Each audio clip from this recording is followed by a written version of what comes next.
여러분 안녕하세요. 여러분과 이야기할 이야기는 오늘 이제 천천히 뒤쪽으로 이제 마지막을 향하여 가고 있습니다.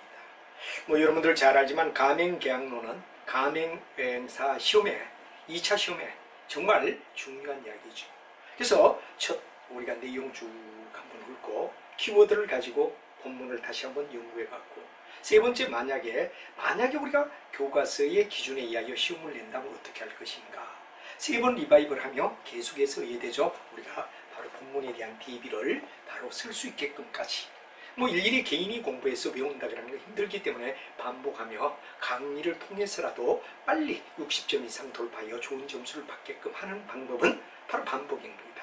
이제 서서히 우리가 이제 종착역을 향하여 가는데 끝까지 여러분들이 해야 되냐, 인내를 잃지 않고 가는 것, 따라오는 것, 이게 매우 중요하고, 특히 주관식 시험에서는 이와 같이 3단계 구분에 의하여 수업하는 것이 훨씬 중요하다는 이야기를 거듭 강조를 드립니다.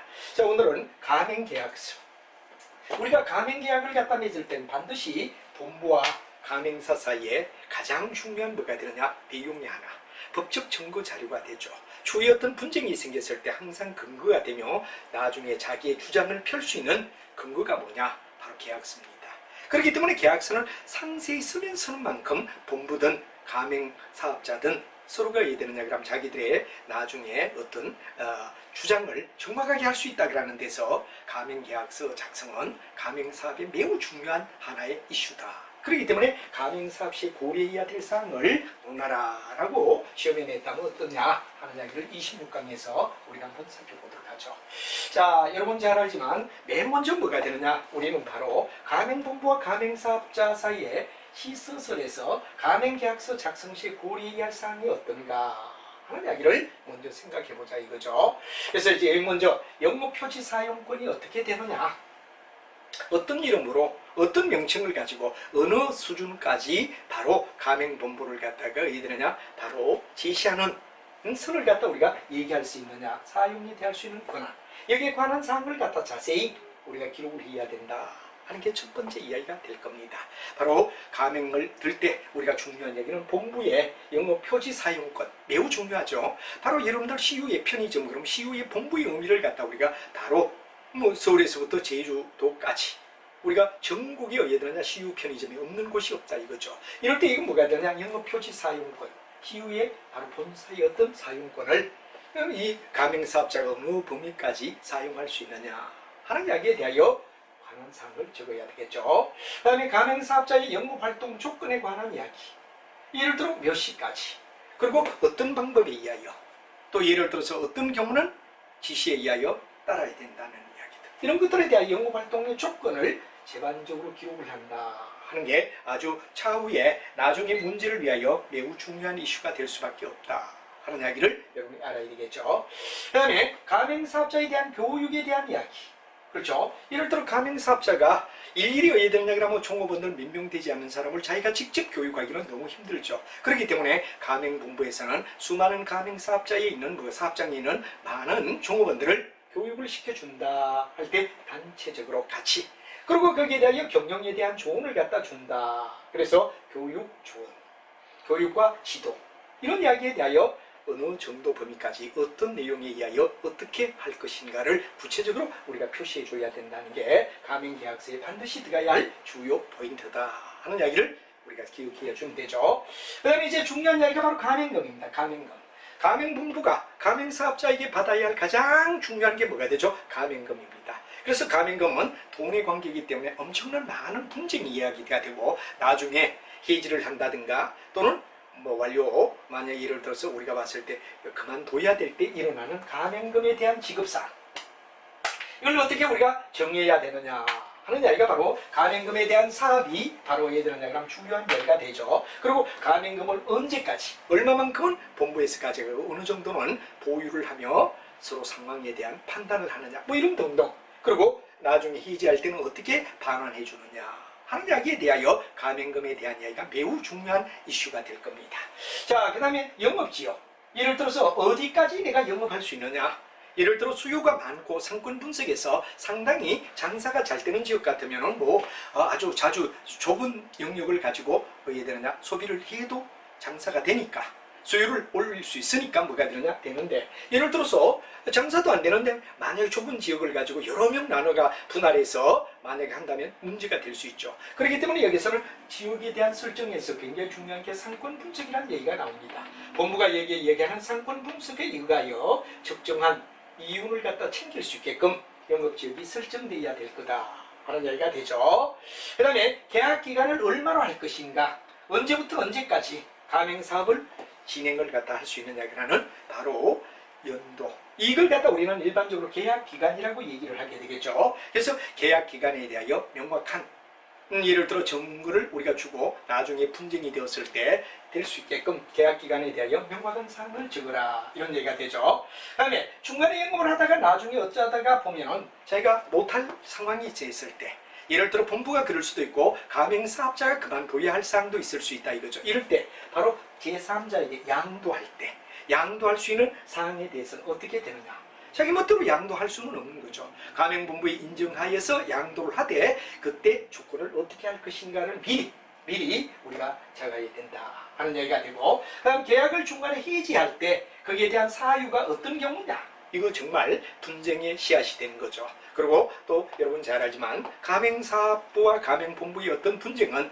하나로 끝나는 게 아니라 도미노 현상이 엄청 일어나는 거죠. 왜? 수많은 가맹사업자들이 있기 때문에 가맹본부와 가맹사업자의 어떤 잘못된 어떤 문제가 일어나는 사회 이슈가 되고 도덕적 문제까지 유발할 가능성이 있다 하기 때문에 계지 사유에 대하여 명확히 해둬라 하는 말이 되죠.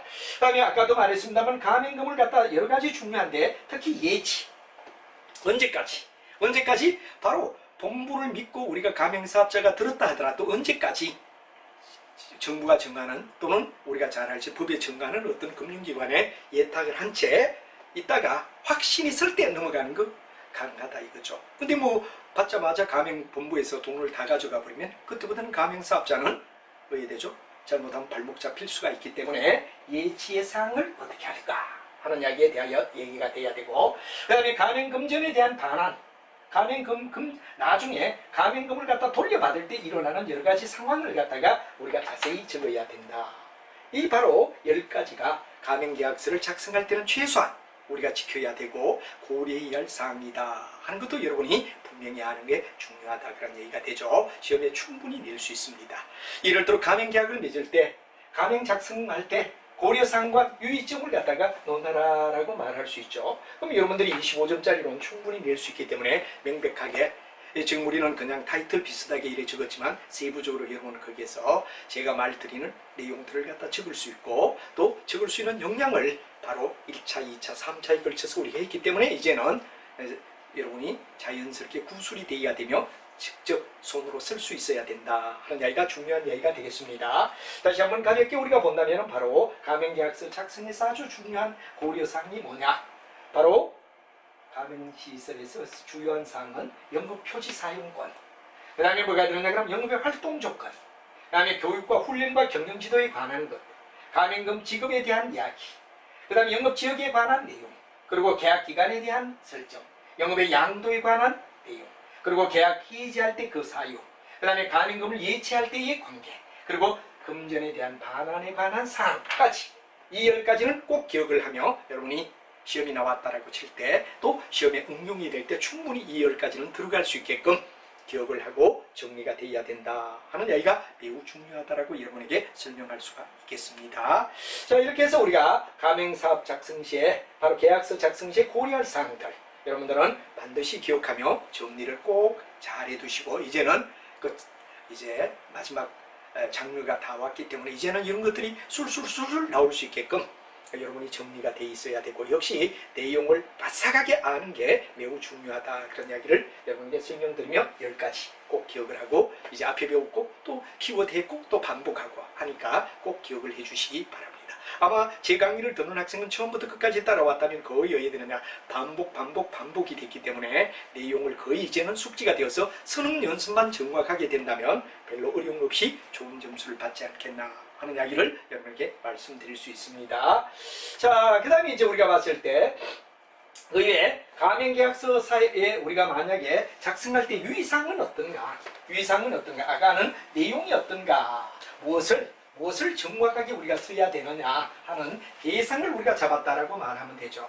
예를 들어 가맹서를 갖다 작성할 때 고려사항이 어떤가 하는 이야기, 고려사항 10가지를 꼭 기억하라 그런 얘기가 중요했다면, 이번에는 바로 유의사항은 어떤가, 어떤 점을 유념하며 우리가 기록을 해야 되느냐 하는 이야기가 또 하나 중요한 이슈가 되겠죠. 첫째는 구체적이고 명확하게, 예를 들어 두리뭉실 갖다가는 나중에 서로 가야 되죠. 내가 옳으니 너가 옳으니 이런 분쟁의 소유가 되고, 둘이서 해결이 안 되면 법원 문제, 법적 문제까지 가야 되는 복잡함이 있기 때문에 반드시 더 명확하면 한 만큼 계약서에는 더 유효하다 이거죠. 그 다음에 합의 내용이 일치하도록 작성하라. 합의 내용. 그리고 가맹성 계약서는 일체성을 갖다가 확보해야 된다는 얘기가 되죠. 여러 가맹점이 있는데 누구는 봐주고 누구는 뭐 이러고가 아니라 일체성. 하나의 몸과 같은 개념으로 계약서가 이루어져야 된다 이거죠. 그 다음에 가맹금을 수정하는 거 절대 방지하게끔 수정 방지가 돼야 된다. 그 다음에 이행기간이 언제까지냐라는 거, 여기에 대한 명확한 기재를 갖다가 우리가 해야 되고, 손해배상을 예정해야 돼서 어떨 때는 어떤 손해배상을 내겠다. 그리고 이거 가맹계약서는 바로 정거리 확보에 굉장한 도움을 주기 때문에 여러분이 명확하게 자세히 그리고 섬세하게 쓰는 만큼 더 어떻습니까? 나중을 대비하여 도움이 된다. 이런 얘기를 우리가 얘기할 수 있죠. 그 다음에 가맹사업법에 뭐가 들어있냐? 제한 내용을 고려하라. 제한하는 내용이 어떤가를 고려하라 하는 얘기가 되고, 그 다음에 약관. 여러분들이 잘 알지만 개별적으로 한 사람 한 사람의 계약을 갖다 사적으로 하지 않고 마치 보험을 가입하듯이 가맹사업자와 가맹본부의 그 관계는 약관에 대한 규제, 약관에 대한 규제의 내용도 바로 어떤 제한적인 내용을 갖다 정확하게 우리가 법상 내용을 밝혀줘야 된다. 그렇지 않을 땐 나중에 거기에 대하여 분쟁이 되기 때문에 약관만 가지고 얘기하는 게 아니라 약관보다 더 구체적으로 더 제한된 내용을 고려해서 우리가 바로 약관에 의하여 계약을 맺기 때문에 더 구체적이어야 된다 하는 이야기를 설명할 수가 있죠. 두 번째까지 바로 계약서를 작성할 때 유의사항을 얘기하라. 이것도 외워야 되죠. 구체적이고 명확하라. 합의 내용이 일치하도록 하라. 가맹계약의 일체성을 확보하라. 뭐 여기 이렇게 저기 이렇게 된 게 아니라 다른 사람과 똑같이 본부와 가맹사업자는 거의 어디에 되느냐 그러면 상황에 따라 계약서를 쓰는 게 아니라 일체성을 확보하게끔, 그리고 가맹금을 갖다 수정하는 것 방지하게끔 하고, 이행기간을 명확하게 기재해야 되고, 손해배상 예정을 어떻게 할 건가에 대하여 명확한 서로의 뭐가 되느냐 시작할 때 정확하게 우리가 기록을 해둬야 나중에 문제가 되지 않는다 하는 얘기가 되겠죠. 그 다음에 손해배상 예정했고 정거리를 확보시켜라. 그 다음에 가맹사업법에 제한된 내용이나 고려사항을 적어줘라. 그리고 아까도 말했지만 사적인 어떤 계약이 아니라 약관에 의한 계약이기 때문에 바로 이런 문제에 제한된 내용을 고려해서 충분히 바로 왜 되느냐 그러면 나타내어서 차후에 분쟁이 생겼을 때 충분히 제시할 수 있게끔 우리가 답을 써줘야 된다 하는 이야기가 매우 중요한 이야기라고 얘기가 되겠죠. 자, 이렇게 이제 해서 우리가 바로 여러분들과 함께 가맹계약 작성 시에 유의해야 될 사항이 뭐냐 하는 이야기에 대하여 바로 작성의 내용, 그리고 작성할 때 유의점, 이런 것들이 명확하게 이루어져야 된다라는 게 아주 중요한 이야기다 하는 말이 되죠. 자, 이제 그 다음에 이제 우리가 마지막을 향하여 이제 가고 있는데, 바로 19번 문제는 가맹계약사 2차 계약문에 각 밥조문을 갖다가 해야 되느냐 그럼 정리하라.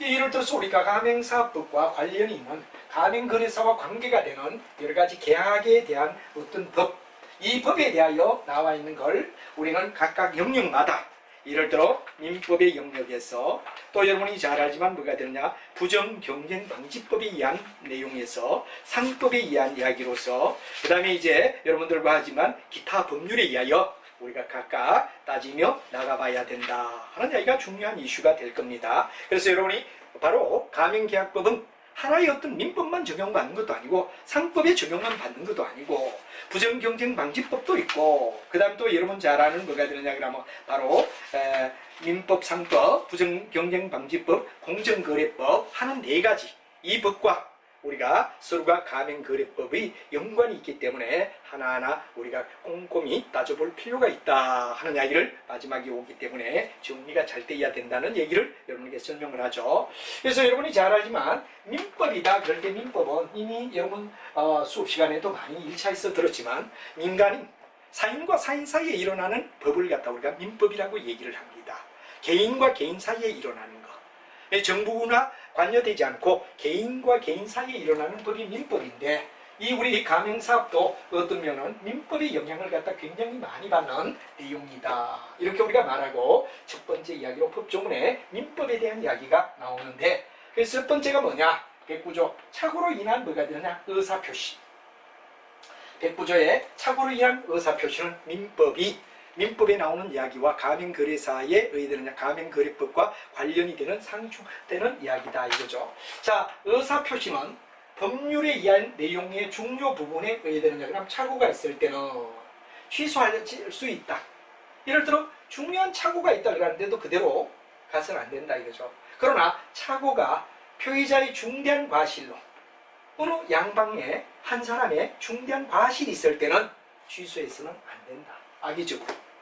예를 들어서 처음부터 선의의 피해자를 만들며 자기가 이득을 챙기기 위하여 악의로 이끌어간다. 그럼 이건 뭐냐? 중대한 과실로 봐야 되며, 그럴 때는 취소하지 못한다 하는 이야기가 바로 민법 109조 착오로 인한 의사표시의 이야기가 있기 때문에 꼭 기억을 하라, 이런 얘기가 되죠.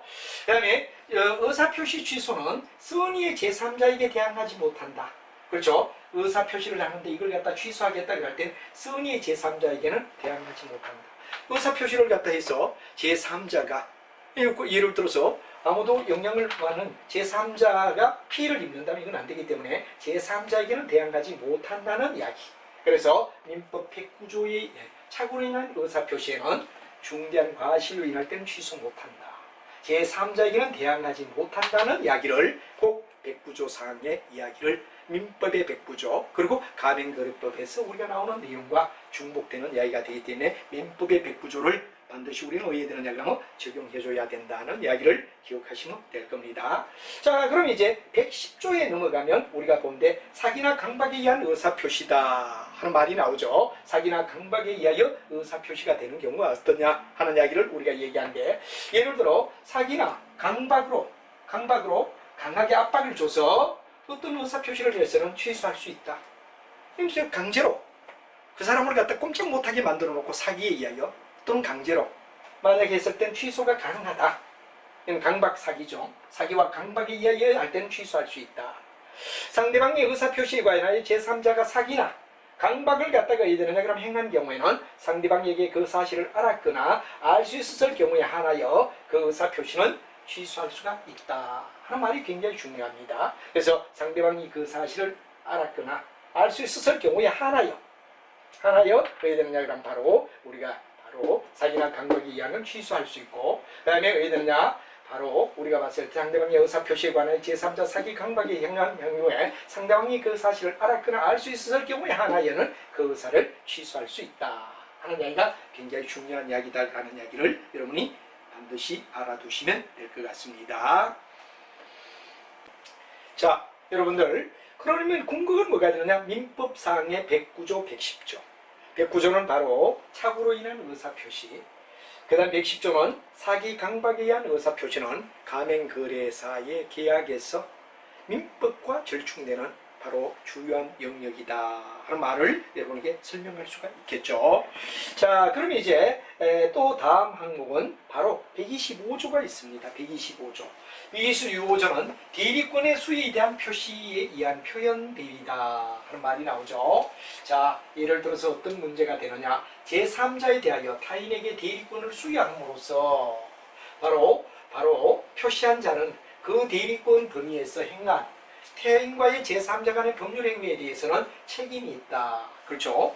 바로 제3자에 대하여 타인에 대한 대리권을 수여했다 이거죠. 대리권을 받았다 이럴 때는 뭐가 되느냐? 그 범위 내에서는 바로 타인이 행한 제3자 간의 법률 행위에 대해서는 바로 그 사람이 타인에게 줬단 말이야. 그럼 그 사람이 제3자와의 거래에 일어났다면 바로 대리권 수여 표시에 의한 표현 대리는 성립이 된다. 그러나 제3자가 대리권이 없음을 알았거나 알 수 있었을 때는 그러하지 아니하다. 이 제3자가 그 사람이 대리권이 없다. 그럼 청문이 어디에 되느냐? 그럼 바로 법률행위를 그리하지 아니할 수 있다는 얘기가 되겠죠. 그래서 대리권이 수여되어 있을 때는 바로 표현의 대리에 대한 책임을 진다 이겁니다. 그러나 만약에 제3자가 대리권이 없음을 알았다 그럴 때는 또 알 수 있을 때는 그러하지 아니해도 된다는 얘기가 되겠다. 그로 인해서 예를 들어서 문제가 된다든가 또는 뭐 이 일을 제기하지 않아도 할 수가 없다는 얘기가 되겠죠. 그 다음에 이제 채무불이행이 되겠습니다. 채무불이행은 바로 반드시 빚을 졌는데도 갚지 않은 걸 갖다 채무불이행이라고 얘기를 하죠. 이럴 때 손해배상에 대해서는 어떠냐? 채무자가 채무의 내용을 쫓는 만약에 이행하지 아니할 때는 채권자는 채무자의 뭐가 되느냐? 손해배상을 갖다 청구할 수 있다. 그래서 상대가 금품 대금을 본사에 제때 줘야 되는데 주지 않았다. 또 교육비를 갖다 줘야 되는데 주지 않았다. 또는 아니면 가맹금을 갖다가 맡겨놨는데 가맹금을 갖다가 본사에서 제대로 내놓지 않는다. 이럴 때는 손해배상 청구를 할 수 있다. 채무를 갖다 이행하지 않음으로써 반드시 채무 내용을 줬을 채무 내용에 의해서 채권자는 채무자에게 의해서 바로 내용을 갖다 받아야 되는데 제때 못 받았다면 이행하지 아니해서 생기는 어떤 손해는 채권자가 채무자에게 손해배상을 청구할 수 있다 하는 얘기가 또 하나의 중요한 뭐가 되느냐 바로 내용이다 이런 얘기가 되겠죠. 그 다음에 551조에 가면 해지에 대한 문제, 그 다음에 해제에 대한 문제와 손해배상이 있습니다. 해지, 해제 우리 앞에서 배웠죠. 계약자 해지는 손해배상 청구에 영향을 미치지 아니한다 하는 말이 나오죠. 계약 해지는 손해배상 청구에 영향을 미치지 않는다. 이럴 때 계약을 갖다가 안 하겠다. 어느 쪽이 본사가 또는 아니면 사업자가 계약하지 않겠다 그런다 그러니까 손해배상을 갖다 청구할 수는 없다 하는 이야기가 바로 해지나 해제. 여기에 대하여 뭐가 되느냐면 손해배상에 대한 이야기가 되겠는데 해지에 대해서는 청구하지 아니한다는 얘기. 바로 처음부터 계약을 갖다 맺기로 했는데 보니까 신용이 불량하더라. 또 본사는 믿을 수가 없다. 이럴 때는 해지할 수 있다 이거죠. 이럴 때 손해배상 청구는 요청하지 아니한다 하는 말이 되죠. 그 다음에 불법행위에 대한 뭐가 되느냐 내용을 갖다 우리가 얘기한다 이건데 불법행위를 우리가 한번 보죠. 자, 예를 들어 불법행위는 고의나 또는 과실로 인한 위법행위로 타인에게 손해를 가한 자는 바로 뭐가 되느냐 손해배상에 대한 책임을 져야 된다. 그렇죠? 그리고 고의나 과실로 일부러 고의로 또는 과실로 뭐냐 그럼 만약 위법행위로 타인에게 손해를 줬을 때는 민법 이야기와 똑같이 가맹사업에도 본부와 가맹사업자 사이에 있는 이런 타인에게 손해를 줬다 이럴 때는 바로 손해에 대한 배상의 책임을 져야 된다는 얘기가 중요한 이야기다 하는 말이 되겠죠.